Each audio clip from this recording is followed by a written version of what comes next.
In this video, I'm going to show you how you can fix can't install apps from Google Play Store. So if you are trying to install any app using Google Play Store but you are unable, then let me show you how you can fix this.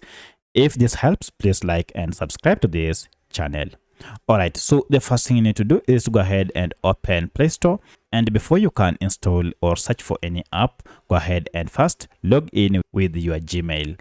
Once you are logged in, now try and search for any app using the search bar and try to install it. However, if you are unable to install it while logged in, then head over to your profile icon on top here, tap on it and scroll down to settings.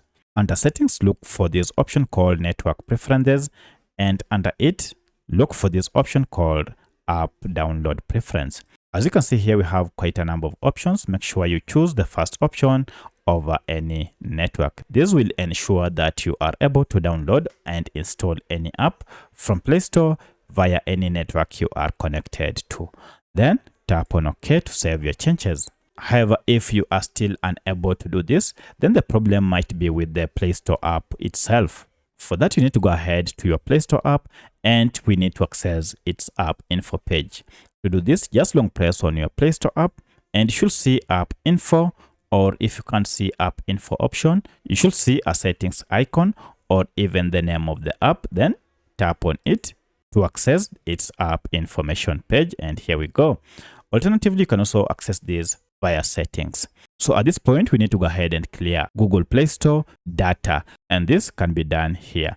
But if I go to storage, this will give us a detailed breakdown of data stored by this app. Of importance is this cache data. So when you talk of cache data, these are just small files that Play Store normally collects and stores to enhance your user experience. But the problem is accumulation of these files might cause Play Store to malfunction, and that will include getting a response that you can't install apps.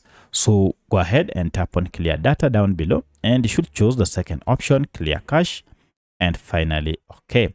At this point, you can see the cache data has been wiped. So this will not hamper or affect anything on your Play Store. Everything will be intact. So you'll need to restart your smartphone, and once you have restarted your smartphone, go ahead and tap on Play Store. Now search for any app. For instance, I can search for Spotify. And now let me go ahead and try to see if I'm able to install. I'll tap on install. And as you can see, now I'm able to install this app. So if you can now install one, you shouldn't have any issue installing any other apps. So that's how you can fix can't install apps from Google Play Store on your Android smartphone. If you have any other question, please let me know in the comment section. Otherwise, thanks for watching and let's meet in the next video.